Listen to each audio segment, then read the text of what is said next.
Je fais une incise, mais est-ce qu'il existe des moyens de mesurer, entre guillemets, la productivité du secteur public? Non, c'est très difficile parce qu'on ne sait pas mesurer la valeur ajoutée du secteur public. Oui. Par exemple, encore une fois, c'est pas un jugement de valeur. Non, Mais, non, c'est juste par exemple, une incise. c'est simplement, tu te dis, bon, comment je mesure la productivité d'un professeur? Ben oui, c'est impossible. C'est impossible. Il est peut-être bon, il est peut-être mauvais, etc. T'espères la productivité moyenne sera bonne, mais tu peux à la rigueur mesurer peut-être sur un temps plus long la, entre guillemets, productivité, encore que c'est pas vraiment ça, d'un collège, parce que tu te dis, voilà, on reçoit des étudiants lambda et ils ressortent peut-être, mais tous avec leur baccalauréat ou avec des mentions. Mais on n'a jamais trouvé. Puis il y a des tas de choses. Comment tu mesures la productivité de l'armée, ou de la police, ou de la... Ouais, non. Tu sais que quand ça marche pas, c'est pas terrible, mais tu sais dire, bon ben, la police fait pas son boulot, mais en même temps, c'est quoi la police qui fait son boulot? Et pourquoi la police peut pas faire son boulot? Et la justice? Comment tu mesures la productivité de la justice? Une chose en tout cas, tu mesures sa non-productivité au fait que tu attends 6 ans pour avoir une décision. Donc à l'inverse, là tu te dis forcément justice est mal rendue. La justice est mal rendue, mais tu te dis aussi il n'y a pas assez de fric qui arrive dans la justice et pourtant il y a du fric qui sort de partout. Ou alors les procédures doivent être changées en tout cas. Il y a quelque chose qui m'a... Le code n'est peut-être plus en accord avec la société actuelle, donc il faut peut-être changer des choses. Non, mais là, ce que je veux dire, c'est que la façon dont, si tu as deux pays qui ont des niveaux de vie équivalents, il y en a un qui a l'État représente 50% et l'autre il représente 30%, par exemple la Suède et la Suisse, ben, sur le long terme, tu t'attends à ce que le pays qui a 30% d'État ait une monnaie qui monte par rapport au pays qui a 50% d'État. Tu vois, c'est logique, comme ça, parce que ça permet à la rentabilité des entreprises entre les deux de rester... aux entreprises suédoises de rester concurrentielles vis-à-vis des entreprises. Bon. Donc ça marche très bien, ce système donc, de dévaluation, jusqu'en 2000. Et en 2000, les génies qui nous gouvernent décident qu'on veut créer un État européen et que donc on va bloquer les taux de change de tous les pays pour qu'on ait une monnaie commune. Ça s'appelle l'euro. Sans prévoir des transferts comme ça se passe par exemple en France, je sais pas, il y a des transferts massifs qui sont faits de Paris, qui gagnent beaucoup d'argent, qui ont une forte valeur ajoutée, vers Auch, tu vois, c'est la solidarité nationale, ou l'Italie, du nord vers le sud. C'est la solidarité nationale on augmente les impôts ici pour distribuer de l'argent là-bas. Ça fait partie de la volonté de vivre ensemble. Mais la monnaie européenne ne prévoit rien de semblable. Encore mieux, l'interdit. Donc, il n'y a pas de rééquilibrage à l'intérieur d'un pays. L'Europe n'est pas devenue un pays, c'est resté un ensemble de pays différents, avec des systèmes sociaux, etc. Et donc, la variable d'ajustement, qui au départ était le taux de change, devient la rentabilité des sociétés, qui s'écroule en France, qui s'écroule en Italie, qui s'écroule en Espagne, au Portugal. Et donc,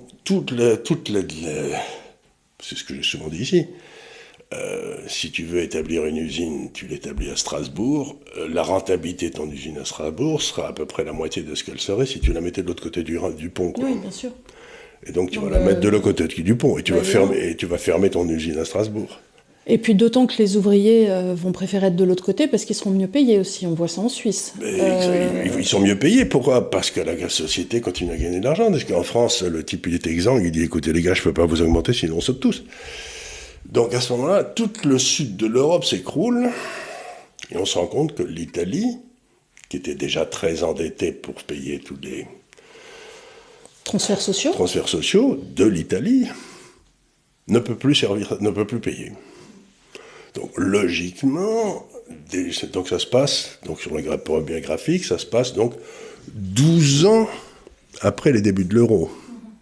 Donc ce que je veux dire par là, c'est qu'il faut bien que les gens se mettent dans la tête que les raisonnements économiques, ça peut prendre un temps fou pour se réaliser. La plupart des gens pensent que si j'appuie sur ce bouton ici ou si je tire cette manette-là, la boîte à outils de M. Hollande, je vais avoir des résultats dans les 3 mois qui suivent, que tout le monde pourra vérifier que j'ai bien fait mon boulot et tout.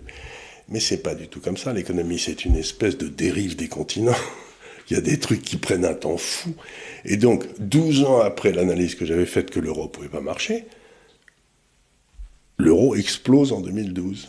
Oui, il faut bien voir que c'est un peu, si vous avez travaillé dans le maritime, vous avez ces énormes tankers en dry ou en bulk, vous leur donnez un ordre à ces bateaux de s'arrêter, ça se passe sur 12 km. C'est facile. Un tanker, ça s'arrête pas, je t'appuie sur le bouton, le truc il s'arrête. Non, il est entraîné, il y a et le temps qu'il s'arrête, il va faire du temps, ça va faire des kilomètres. Ça va faire, et c'est exactement comme ça dans les économies.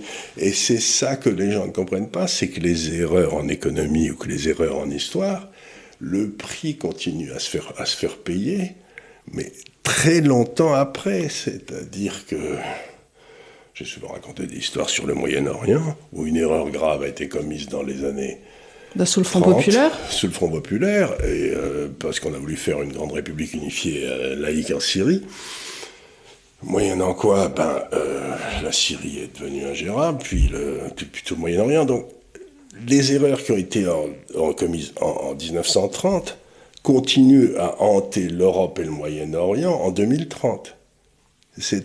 Ce que j'essaie de dire aux gens, c'est qu'il faut que vous introduisiez absolument le temps dans vos réflexions et que vous remontiez à la cause première de l'erreur qui a été faite. Et là, la cause première, ça a été le blocage du taux de change qui entraîne automatiquement l'écroulement de la rentabilité des entreprises du sud de l'Europe.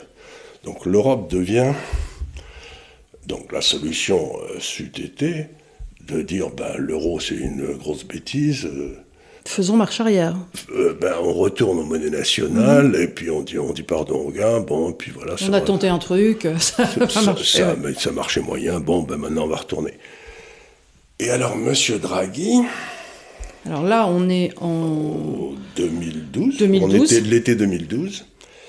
Dit pas du tout, je ferai tout ce qui est nécessaire. C'était whatever is necessary. Ouais, c'était celui sur l'écart des taux. Alors ça n'a pas été beaucoup, mais enfin tu le connais par cœur. Donc, alors comment les marchés font-ils ça? Les marchés, c'est des mesures compliquées. Dans le temps, autrefois quand on savait que la lire allait dévaluer parce que les affaires italiennes allaient mal ou je sais pas quoi, les gens attaquaient la lire. Donc ils vendaient de la lire sur les marchés qui baissaient. La Banque centrale faisait sembler de la défendre. Le ministre des Finances arrivait en disant « Il est hors de question que nous dévaluions, c'est une question d'honneur ». Il disait ça le vendredi à midi, le samedi matin, la lire dévaluée, tout le monde savait que ça s'était passé comme prévu, quoi. Donc on attaquait l'endroit faible. Mm-hmm. Mais à partir du moment où tu n'as mis qu'un seul taux de change, t'attaques quoi? Oui. Puisque tu ne peux plus attaquer la lire, puisqu'elle n'existe plus. Donc, alors à ce moment-là, ce que les marchés, qui sont très malins, il ne faut jamais sous-estimer les marchés, faisaient, c'est qu'ils se sont mis à attaquer les marchés obligataires. Mais oui. En disant, si l'Italie continue dans ce taux de change, ils vont faire faillite, ils ne pourront plus payer leurs obligations. Il est certain que si tu joues les marchés obligataires, tu vas préférer acheter une obligation allemande qu'une obligation italienne. Voilà, et comme tout le monde réfléchit ça, il ne faut pas être idiot. Et c'est ce qu'on montre au graphique numéro 2, qui va apparaître, c'est-à-dire qu'à ce moment-là, les taux d'intérêt montent énormément sur l'Italie, puisque tout le monde vend l'Italie. Et ça, il y a un marché pour ça. Le short, il y a un marché pour ça. Oui. Il est ouvert tous les jours, on peut vendre, je crois que ça s'appelle des bonos, je sais plus quoi. Je suis pas sûr d'ailleurs.